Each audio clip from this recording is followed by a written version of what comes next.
So, Samara, how you doing? I'm okay, thanks. How are you, Spencer? Very good. We just did a quick talk here for about 2 minutes, just to do a quick intro, but now everybody's listening into our call, Okay. and we're going to just figure out how to actually build out a niche site. You were obviously the student picked by the audience as one of the Niche Site Project 3 students, and I think they chose wisely. Um, we're gonna find out, I guess, anyways, right? I mean, I I think your video was awesome, and Thanks. and maybe we'll start there before we jump into how we build out a niche site. How did you get those custom T-shirts made so quick? I thought it was a funny idea and I just ran with it. I went running around the neighborhood looking for all the equipment I needed and I just had the idea and I found a place to customize the t-shirt and the onesie and I had a photo shoot with my daughter and when I got the photos developed, it's all in the day's work. That is so cool. I mean, that's a lot of work to put into a 3 minute video, right? For something that you didn't know whether or not it would work out. So, Well, it I'm depends how bad you want it, right? Yep, absolutely. So I think you proved that you wanted it. You're ready to do this. I'm excited to go out and do another public niche site project. I think the last couple went really well. Obviously, Perrin was in the last one. He built out a great site, and I've been working with him now for a couple of years. The bar is high for The sure. bar is set high. Um, so let's, before we get into kind of the nitty gritty, this call today is really just an introduction call. Um, I just want to establish maybe some overall goals and some big picture strategies that we're going to follow. So it's not going to be super intense, not a lot of specific strategies per se, but I want to just get us both on the same page for what we're trying to get out of this project. Okay. All right. And so before we do that, maybe you can, explain briefly some of your background as far as building websites. I know you said you built out an Amazon FBA product. How many websites have you built? Let's see. Very few. I was inspired by you a couple years ago, and I tried to build this niche site, which I mentioned in my video, and that was kind of a disaster. I didn't find WordPress to be super intuitive, so everything was an uphill battle. Like the learning curve was just tremendous. Everything took forever to kind of figure out. But I was able to kind of create this website. I figured out how to upload a bunch of links to Amazon products. I had this Amazon affiliate account. But because I didn't sell anything in 6 months, they shut me down. So that was, I guess, my first experience. Ouch. Yeah, I wept. It was very, very sad. It was a bad thing. And then, so I built a second site on Shopify. Well, built, right? It's kind of, you just plug stuff in. Hmm. But I have that e-commerce thing going on. And that went a little bit better. It's a little bit easier once you have a little bit of experience. And, that's also going pretty badly. There's no traffic, no visitors. I'm not really sure. There's some things I get, but then I kind of get lost. I don't know how to drive the traffic. I don't know how to create the content. It's my main problem. Hmm. And then now I'm on Amazon with my FBA products. Also, I think a bad choice. I chose a bad product. And that's also, there's an enormous learning curve with that. But I don't have a website specifically for that. I'm going through Amazon. And I'm desperate to sell my products and get rid of it and never see it again. So that's where I am. You're getting sick of the Amazon product at this point. I am. I am. It's not going well. It's not going Yeah, well. yeah. Okay, so hopefully we can fix some of those issues that you've had with your past projects. I think that's the whole goal here is to make sure that you get started from day one on the right path, Hmm. right? Because I know I've sort of beat this drum so many times throughout the years that so much of the ball game is won by picking the right niche and Hmm. picking the right keywords. It's so vitally important because if you get started down the wrong path, it's hard to make a correction. It's so difficult. It's not impossible, but it's so difficult to then, if your niche isn't making money, how do you fix that? And how do you turn that into something that is making money? It's just so much easier if you do it right from day one. So, we could potentially go into your existing projects that you have and try and tweak those and make them work. But I think we both agree, let's just start from scratch here and see what we can do with a new project altogether. Sounds great. Yeah, I think what you say about finding your niche is super important. And then if you find something you're not really sure how it's going to go, and then you invest all this time and money, and it's like a black hole, and then it's a disaster. So I'm super excited to learn the right way to find a niche. Absolutely. Hopefully we can do that here. So we are kind of flying by the seat of our pants. We don't have an official agenda or schedule, and I feel like people probably want to know you personally at least a little bit. I mean, people know me a little bit because I've been blogging for a long time. Of course, I'm married, have 4 kids, and they keep me super busy. And I run my business out of my home. And so there's a lot of challenges that come with that, of course, having family around. And like right now, they're home. I hope that they stay quiet. But if you hear babies crying, that's just comes with the territory. So I've been running my business full time for about 5 years. Of course, started out building niche sites. That's what made me my first real money online. And now I've done other things, built out software products and that sort of thing. But what about you? Maybe you can give everybody listening just a really brief sort of intro, who you are and that sort of thing. Sure. I'm from New York, from Poughkeepsie, New York, and I came to Madrid, Spain in 2000, basically with a one-way ticket and a suitcase, and just thought I'd take some time off after I finished college and before I had to actually get serious and start living life. And I just came out for a year or two, but I started to learn Spanish and I started to make friends and I found a job, and then it just got harder and harder. And so now it's been 15 years, and now I live out here with my daughter, Skylar, who you met in the video, and my boyfriend and our dog, and I work in translation. I've been in translation for like 9 years maybe. I don't feel especially passionate about it. It's not really exciting. And I'm looking to do something different. I'm looking to change. And actually, I just took a leave of absence from my job starting December 1st for 7 months. So I have no real job at the moment. I'm freelancing, doing editing and writing and translating as a freelancer, but otherwise hoping to dedicate myself to this project and spend time with my daughter, who's 5 months old only. So yeah, that's a little bit about me. So if you hear babies crying here too, then it's also a possibility. Yeah, no problem there. I mean, I hardly even hear the babies crying anymore. I just learned to tune them out. So if that happens, Nice. no problem. I'm used to it now. So no, that's very cool. So translation. So languages, is that Yes. Yeah. English and Spanish and Portuguese, or? Oh no, just Spanish and English. That's enough for me. Yeah. Very cool. So you're doing a little bit of freelancing, still doing the translation, writing. Yep. And I did not know that you have taken a leave of absence, and so you've got some time to dedicate to this project. Yes, it's actually a fantastic coincidence. Yes. It's all occurred like this. I'm very excited. Yeah. Very cool. So let's jump into it. So let's talk about some of the goals overall for this project. Maybe I'll ask you what your goals are for the project, because that could be a little bit different than maybe what I'm thinking in my head. But what do you hope to get out of this project?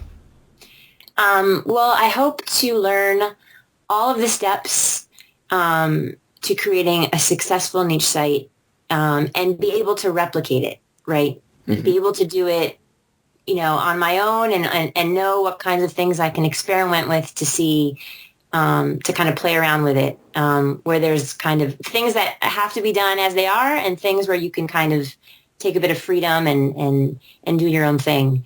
So I'd really like to learn how to replicate it. And I'd love to make another, to have like an income stream. That would be amazing. That would be very cool. And, show everyone that, even if they've tried and failed, that you can pick yourself back up and do it again, and that it can be done. Yeah, absolutely. I mean, of course, we all do have those extra income stream type goals. I think that's where everybody comes in it. That's what first attracts people.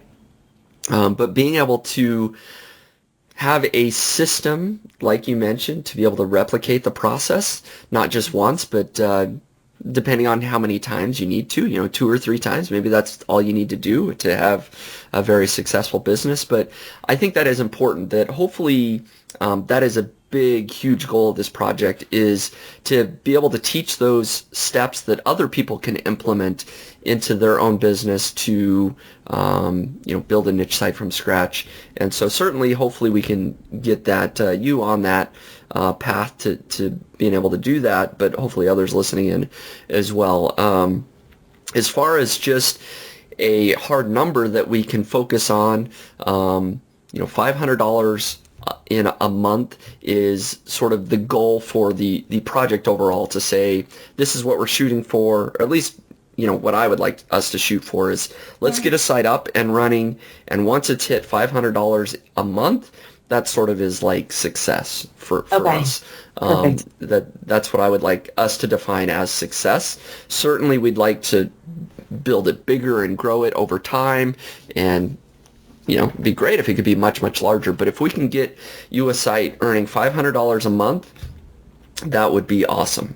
I agree. Can I just say what would also be really interesting to me is, yes. I don't just want to learn the steps. I kind of want to understand why you're doing these things, right? Yes. So I want to understand, content should look like this, or what's the anatomy of the right kind of content, and why should it be like that, and why do you backlink like this, and I'd like to understand the why, right? So it's not just kind of plugging in the next steps and this is the process. It's kind of getting an overall understanding of why you're doing things, which I think is important too.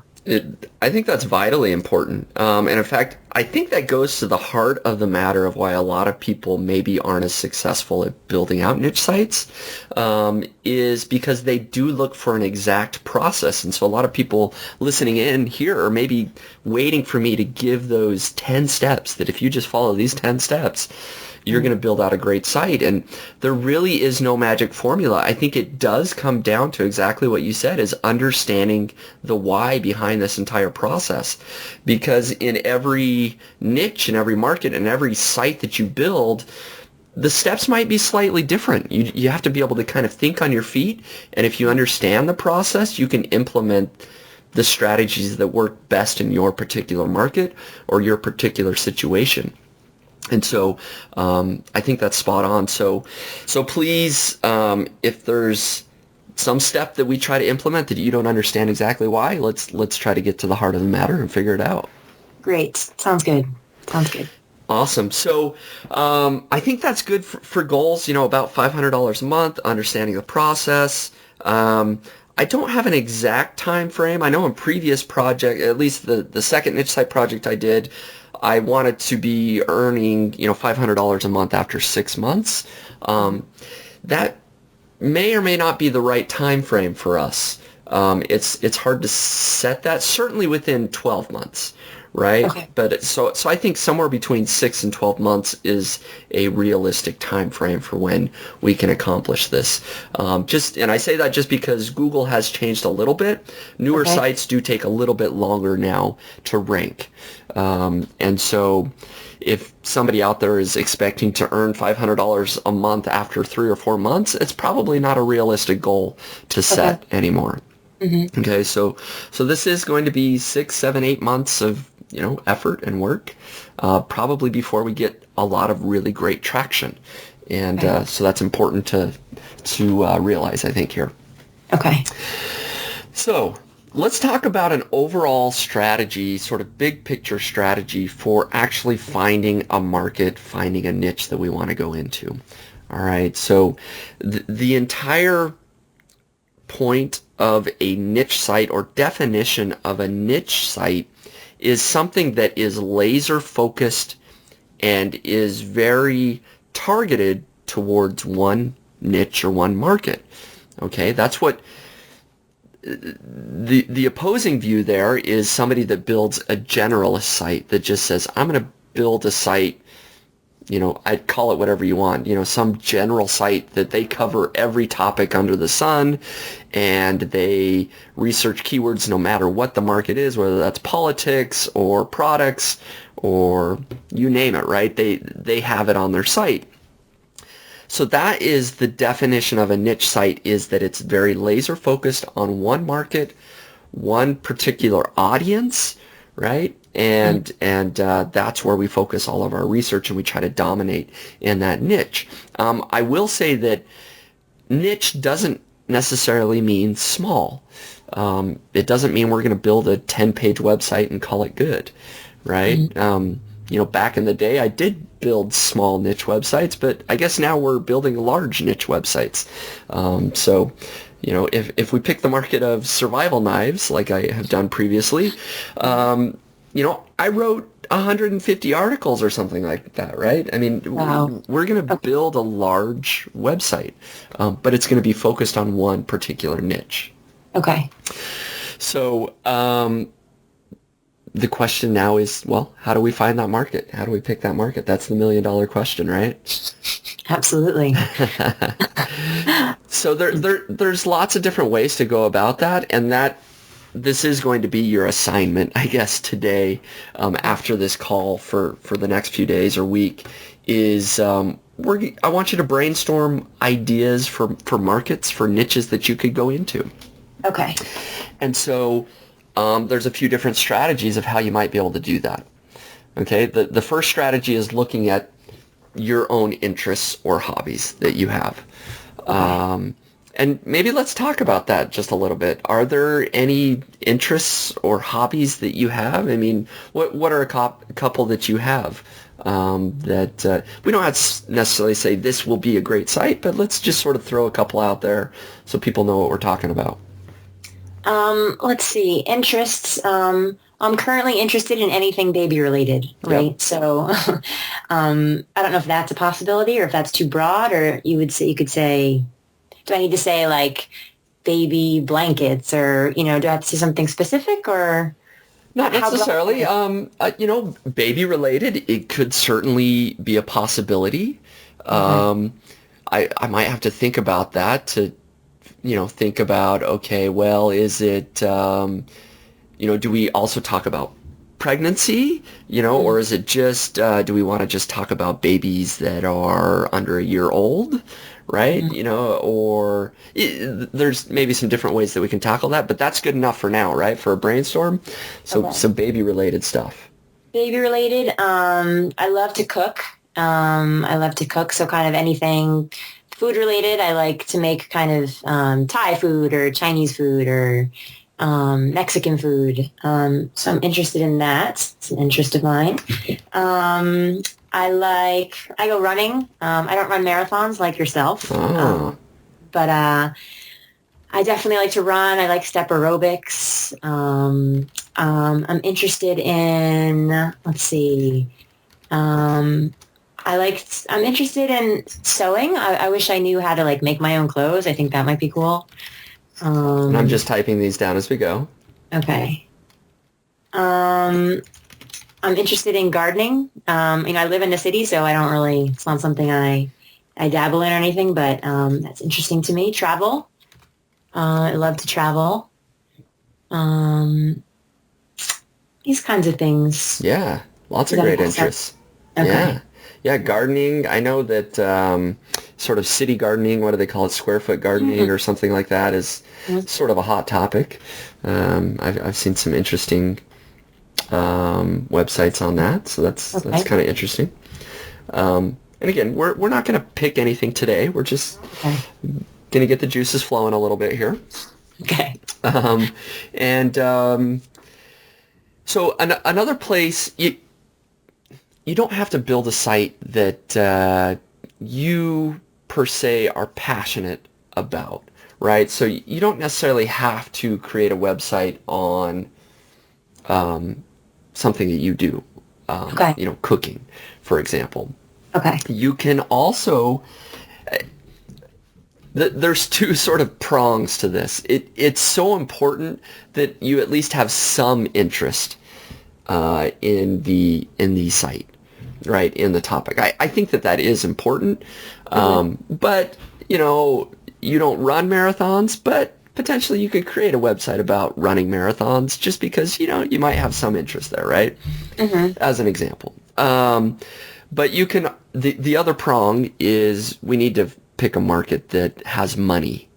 Right, Right. that people are either spending money or advertisers are, spending money to put advertising up for, or there's products, that sort of thing. Okay. Right. Yeah, So, that makes sense. Okay. right. So even though I'm going to just throw this out there, I mean, I haven't done any research, but let's say, you're passionate about cooking but there's really not that much money there. It's hard to monetize that, right? Okay. So even if you had a huge website with tons of traffic, maybe there's not a lot of money in recipes and that sort of thing, right? So it's a fine balance. Okay. Right. So you want to find something you're at least a little bit interested in, but you certainly want to make sure there's money being spent in the market. The other place that you can look to start brainstorming, I'm going to throw out a few ideas here, is finding out what other people's hobbies are as well. Okay. Okay. And so if you just do a quick Google search, and I'm doing this on I should share my screen is what I should do. That would... Here's an idea. That would be a great idea, wouldn't it? Let's see here. I haven't really been doing anything very exciting. You haven't missed much, don't worry. So there, you should be able to see my screen now. Yep, perfect. So I just did, I typed in list of hobbies, right? So you can go to, there's Wikipedia. We'll just go to Wikipedia here real quick. And, I mean, this will just really and Wikipedia is looking for money there. So here's a huge list they have indoor and outdoor hobbies, right? So we've got 3D printing, amateur radio, home brewing, gunsmithing, glass blowing, quilting, reading, scrapbooking, outdoor hobbies, jogging, kayaking, kite flying, collection hobbies. There's hundreds, right? Right. So this is just a great way. You could read through this and go, I am a little bit interested in surfing. That might be interesting to do something surfing related, right? Okay. So that sounds like a gold mine of ideas. For sure. Yes, huge gold mine. This is where I got my survival knife ideas. I originally started with looking at lists of hobbies and doing some additional research after that. But definitely look at what other people are interested in. Okay. So start there. The other thing that we can do to look at specifically things that we know there's money in the market is to look at products that are being sold. All right. So I guess the assignment is get at least a few ideas from your own interests. Okay. Okay. And then get a few ideas from other people's interests, like this list on Wikipedia. Okay. And then we're going to get a few ideas from actual products on like Amazon or eBay. There's a few different ways that you can do this. Of course, if you go to Amazon, you can, /bestseller or something like that. If you go to amazon.com/bestsellers, that's, you can see the hot products that are out there. Okay. And really, you can just click on any category. Again, it's just a brainstorm to help you kind of get outside of your own head and think of things that you wouldn't think of otherwise. Okay, so you can just click on some of these things. You've got these thermometers for barbecue. You've got, all sorts of things. Barbecue grill, gloves. You've got... Are you still there? Yeah. Oh, okay. I just thought I heard Skype shut off. You've got some patio furniture. You've got some pulled pork shredder claws, and when you go through these, you don't necessarily have to say, okay, I'm going to build a whole website on pulled pork shredder clause, right? You Right. might come in here and just write down barbecue tools or Okay. grilling or I don't have to love shredding pork to actually right. pick that product. Okay. All Right. right. This is just kind of start us thinking about markets, right? So we know that there's a lot of products being sold in the barbecue grill market, right? And so anyway, so does that make sense? Does that give you Yes. enough there Yes. to start kind of brainstorming based on Amazon? Right. Yes. And the same thing with eBay, you say? You think I And you can should? do the same thing on eBay. Yep. You can go over to Okay. eBay and you don't have to look at bestsellers, right? You could just come Okay. in here and click on anything. And I like to do this because a lot of times some of the best niches I go into are things that I never would have thought of on my own, right? Okay. Or just, it kind of, like I said, gets you out of your own head, makes you think of markets that you totally wouldn't have thought of otherwise. Okay. So, so do that. Let's see. Um, I, boy, I mean, there really are a lot of other places that you could go to look at that. Um, and so, and I've written about this. So, if you just go to how to brainstorm niche ideas, Mm-hmm. and of course, niche pursuits is right here. I've written two articles here, number 2 and number 3. And yes, they were written one in 2011 and one in 2013, but they're still very relevant, right? This is Okay. just brainstorm tactics. So after our call, maybe read through those. Okay. And if there's any other ideas, like in this one, I wrote down 15 different ideas, watching TV, going shopping, walking around Walmart. You look on the shelf and you see something interesting, write that down. You can look at Google Trends. Okay. Lots of different ideas, right? Okay. Reading forums is a good one. I think the goal, I'd like you to have maybe a list of 15 to 20 potential markets Okay. that you could go into. So the next time we talk, we can start whittling that down. Okay. And I'm going to explain how to do that. So I'm just trying to think. I mean, there's a lot that, of course I explain each of these ideas, but I think that's good enough. I mean, that's plenty to allow you to brainstorm quite a few different ideas. Okay. Should I kind of consider whether they're commercial enough or if there's money in these niches, or am I just brainstorming whatever I can and then we'll take a look at those? Yeah, I think for now, let's just brainstorm any idea. Don't worry about the commercial value too much. Okay. And so Okay. you might come up with a lot more than 15 to 20 ideas. Don't be I think I wrote down, just talking about your own interests and hobbies, I wrote down, 6 or 7. Okay. Yeah, I suspect I'll have more than 15 or 20. Yep. So Okay. so don't be afraid to come back with a huge list.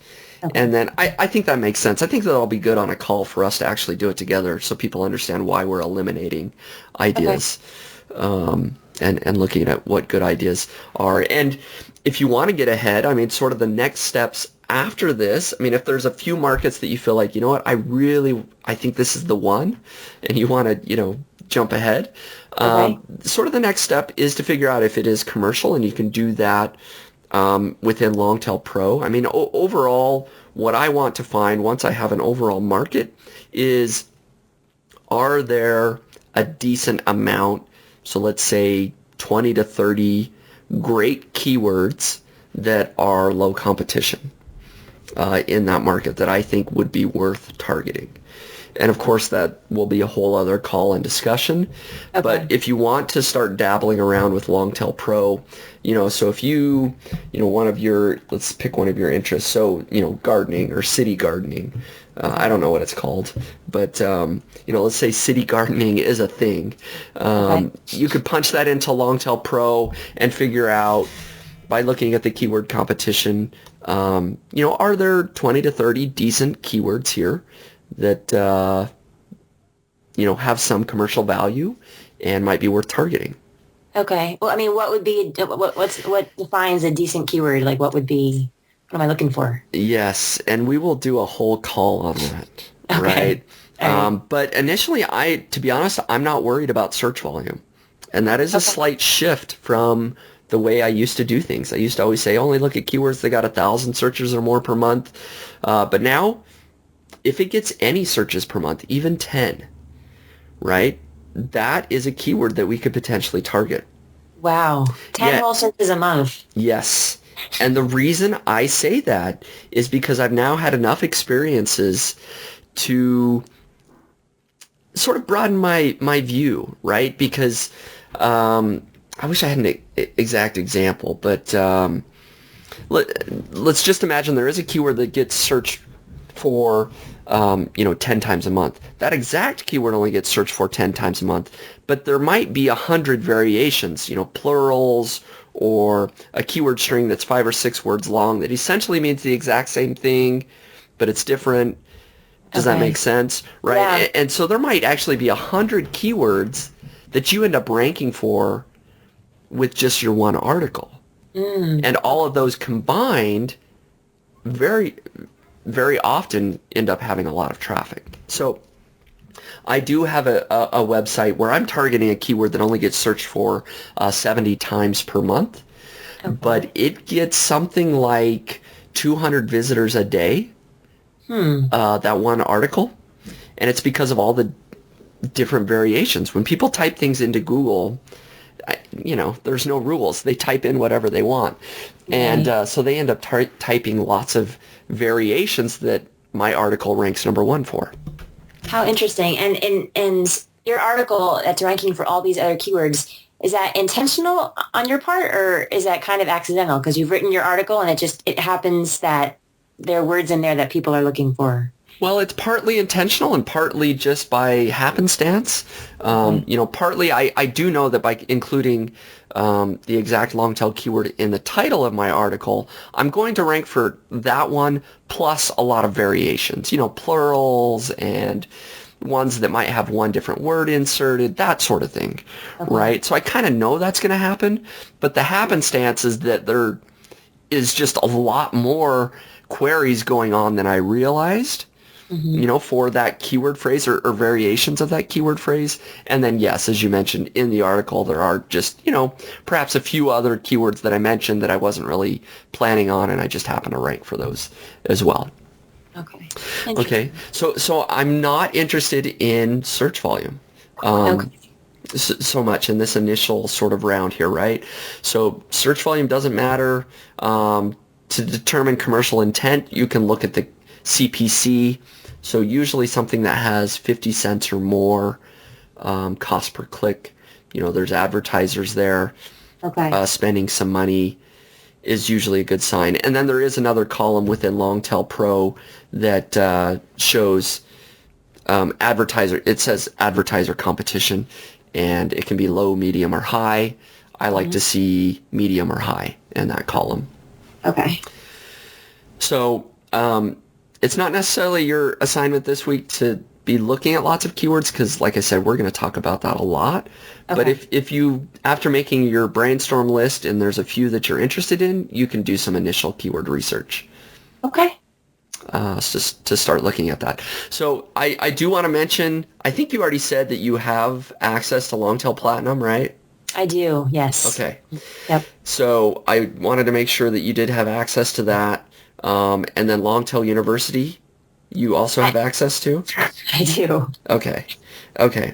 So there are a couple of videos in there for brainstorming and picking keywords that you can review again if you'd like to do that as well. Okay, perfect. That sounds good. So I'm just trying to think. I think for the initial call, I think that's good. I just wanted to sort of establish the overall strategy or the overall goals that we have, and then just some initial brainstorming. Okay, sounds great. So any initial questions on what we've covered so far?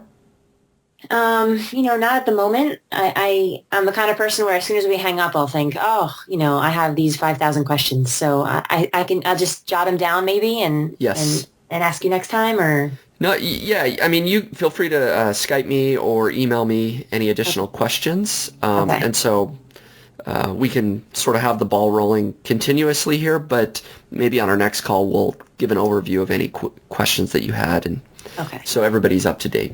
Perfect. But, Yep, feel free to ask me along the way, and we'll just make sure everybody is aware of what you've asked, so they can follow along as well. Okay. So, excellent. All right. Cool. Well, I'm excited. I think it's gonna be a good project. Me too. Me too. Definitely. Definitely. Okay. So, sound good? Anything else you wanted to cover, or is that you think you got enough to go on at least for now? I think I have enough to go on for now. Okay. When shall we meet again? I'm thinking that we'll do weekly calls officially. Okay. So once a week. Okay. For now, we'll do official calls. So, I might have to look at my calendar here, but Yeah, we're right into the holidays, so Yeah. I'm around. So whatever works for you. yeah, let me shoot you an email or a Skype message, and we'll get on the schedule for us Okay. hopefully early next week. Okay. Sounds So, good. All right, cool. All Thank right. you, Samara, very much for joining us on Niche Site Project 3. Thanks for having me. It's an honor. And yeah, I'm looking forward to it. Very excited. Absolutely. Sounds good. All right. Hey, thanks a lot. All right. I'll talk to you later. Okay, we'll see you. Bye-bye. Bye.